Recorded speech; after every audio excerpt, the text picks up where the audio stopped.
What's up, y'all? You're watching Union Minded. I'm your host, Eric, and today we are going to talk about Sean O'Brien, the Teamsters International President, and the Teamsters International Non-Endorsement Statement. We're going to talk about it because it's important to understand in our union-minded community. What are the implications of this, and what my takeaway is, at least. So let's take a read at the Teamsters No Endorsement for U.S. President. This is right on their website. Under press releases, you can find this article. Here we go. The General Executive Board of the International Brotherhood of Teamsters on Wednesday elected not to endorse any candidate for U.S. President.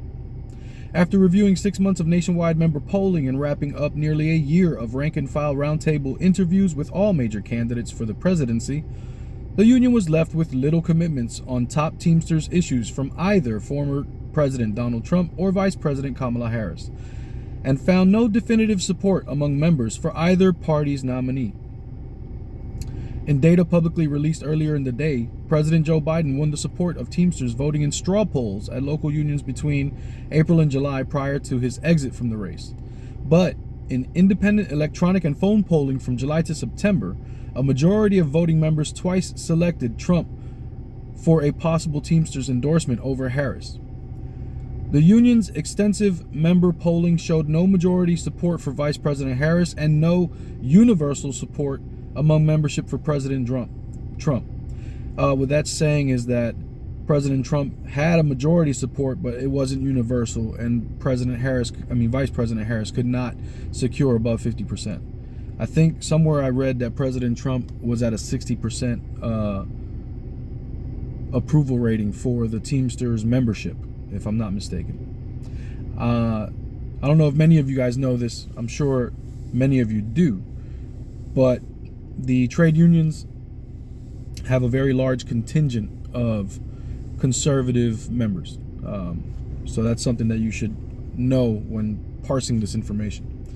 The Teamsters thank all candidates for meeting with members face-to-face during our unprecedented roundtables. Unfortunately, neither major candidate was able to make serious commitments to our union to ensure the interests of working people are always put before big business.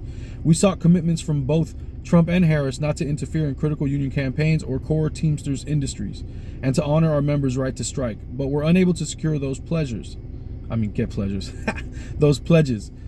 said Teamsters General President Sean O'Brien. Our mission as union representatives is clear: to be honest and upfront, to be inclusive, and above all, to be transparent with our membership. As the strongest and most democratic labor union in America, it was vital for our members to drive this endorsement process. Democrats, Republicans, and independents proudly call our union home, and we have a duty to represent and respect every one of them. We strongly encourage all of our members to vote in the upcoming election and to remain engaged in the political process. But this year, no candidate for president has earned the endorsement of the Teamsters International Union. During the Teamsters rank-and-file presidential roundtables, the union shared feedback from members in the railroad and airline industries who work under the Railway Labor Act and are at the mercy of the government interventions that often prevent work stoppages.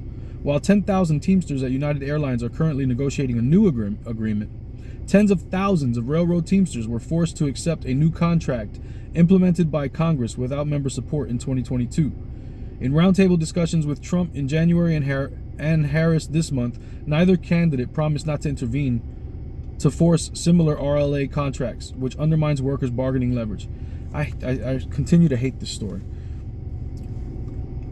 During the railway labor negotiations, it's true that the government stepped in and enforced a negotiating committee to be formed to parse out the differences between the company and the union members.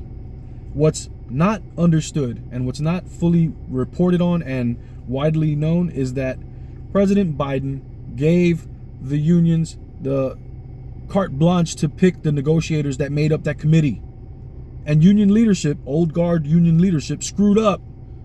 They picked standard negotiators that would take whatever issues remained and just split it up, not giving a crap about what the members truly were like their line in the sand items.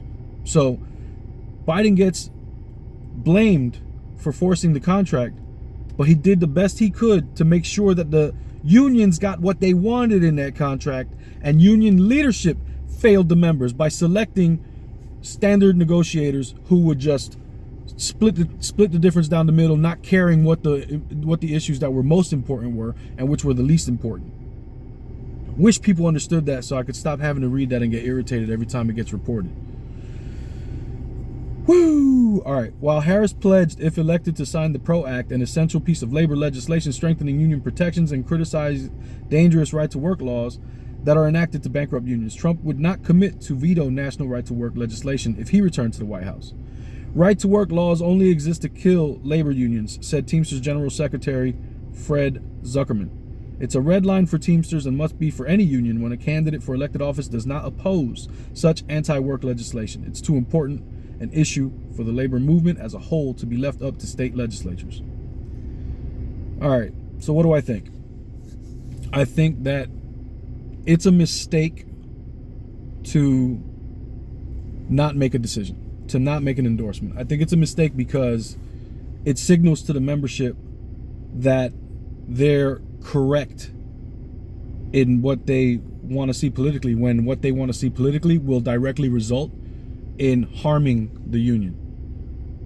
You have to be brave enough to stand in the room with all of those conservative members and have the conversation and let them know where they're mistaken and why and how, and show them the information. You have to be willing to take on that commitment. If you're gonna be a leader of men, be a damn leader. Don't sit there and be subject to bad policy that will harm the membership. That makes no sense. So for me, I think it's a mistake. I think it's blatantly obvious which candidate is going to be better for unions. Blatantly obvious. And so you got to make an endorsement. And then let's take a look at another article, because not everybody's falling in line, right? So there's this other article that I saw that came out, and it says Western Pennsylvania Teamsters endorse Kamala Harris, breaking with the national union. So let's take a quick browse at this one. Teamsters joint, the council representing 35,000 Teamsters across Western Pennsylvania endorsed Vice President Kamala Harris on Wednesday, breaking with the decision by the parent union. Teamsters Joint Council number 40 covers more than a dozen locals across Pittsburgh, Gwinnett, Cambria County, State College, Erie, Newcastle, Washington, and Uniontown. Carr Bailey, the Joint Council's board president, said the vote by board members to back Harris, the Democratic candidate, over Donald Trump was unanimous. He said Western Pennsylvania Teamsters endorsed Harris because she's the best for our locals and the best for unions. He cited her support for the PRO Act. He also praised Harris and Joe Biden for helping to save pensions. That's another thing we forget. Some of the legislation that happened during the pandemic was directly related to saving union pensions. No doubt the GOP would have let those union pensions die. No doubt about it. They're not like us. They don't like you. They just like that you like them. That's it. Bailey also praised Harris and President Joe Biden for helping save the pensions of Teamsters, including those of local members, as part of federal aid during the pandemic. We will never forget that, Bailey told Trib Live Wednesday. Here's the outcome of the Teamsters non-endorsement. Trump claims triumph. O'Brien has become a polarizing figure in the labor world. He spoke at the Republican National Convention and has hinted at support for Trump. He met with both Trump and Harris before issuing a non-endorsement. Bailey said he had no comment on Bryan, but Trump took the non-endorsement as a win, and his campaign Wednesday highlighted polling released by the Teamsters that showed rank-and-file members supported the former president over Harris. President Trump fights for America's working men and women, Kush Desai, Team Trump spokesman in Pennsylvania, said in a statement. President Trump's agenda will bring tax relief and reverse the inflation that hurts most working families. That's a big, bold lie. Bailey, however, tore into Trump. I think if Trump wins again, he'll go after us even more, Bailey said. I don't think he cares about working people. He used to brag about having people fired. My job is to keep people from being fired. Bailey also criticized Trump's temperament, calling him egotistical and a bully. Other Teamster councils around the country have also backed Harris despite the national union's call for a non-endorsement. So it's certainly not a settled issue. I guess for the international it is, but this election is going to be close, and it's far from settled. This non-endorsement, I think, helps Trump because he's able to tout it out there as, see, even the Teamsters won't endorse them. That's how crap they are. And he's got a point that even the Teamsters won't endorse them. You gave the enemy of unions fodder to use, and I think that was a political mistake. Horrible mistake. Anyway, my name's Eric. You're watching Union Minded. Remember that the fight's not left and right, it's up and down. It's going to take solidarity to win always. Each one teach one. Get out there and reach one. And remember, there can be no union without you and I front and center. Peace.